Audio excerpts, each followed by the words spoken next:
Unlocking urban inequities, how big data is transforming our cities. Have you ever looked at a canvas filled with countless tiny dots and wondered what it all means? For painter George Seurat, those dots came together to create a beautiful scene of a Sunday in a park by the Seine River. But for Daniel O'Brien, a professor at Northeastern University, those dots represent something much more profound: the intricate tapestry of our cities. O'Brien, who teaches in both the School of Public Policy and Urban Affairs and the School of Criminology and Criminal Justice, explains, "We live at multiple geographic scales at the same time, from your property and street to your neighborhood, city, and region. It's a lot like a pointillistic painting, where individual dots come together to form a complete image." This metaphor is key to understanding urban life. O'Brien emphasizes the importance of zooming in and out to grasp the full picture of urban dynamics. He's the author of The Pointillistic City, a thought-provoking book published by MIT Press that dives deep into these concepts. As a self-proclaimed big data guy and director of the Boston Area Research Initiative, O'Brien is at the forefront of urban informatics, a field that harnesses large data sets to better understand and serve communities. However, he points out a significant gap in urban science and local policy. While data is often available at a granular level, the focus tends to be on neighborhoods rather than the individual streets or buildings within them. This oversight can mask real disparities that exist even within a single neighborhood, O'Brien notes.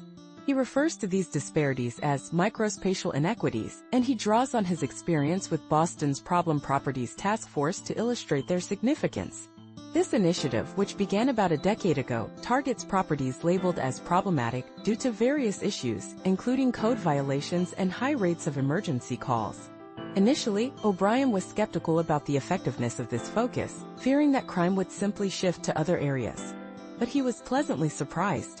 "I was wrong. We found that certain properties had concentrated crime rates that were largely independent of their neighborhoods," he admits.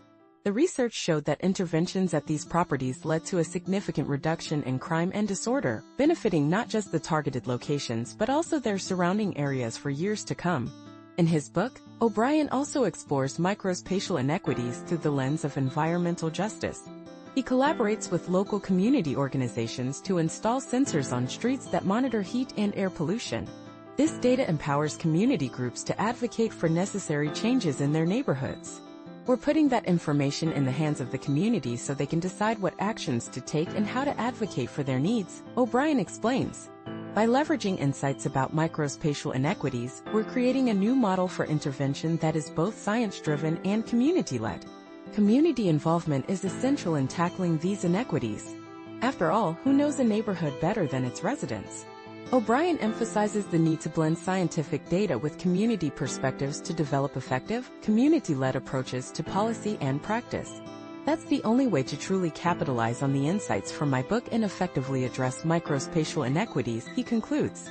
In a world where data is abundant, O'Brien's work reminds us that understanding the nuances of our urban environments requires more than just numbers. It requires the voices and experiences of the people who live there.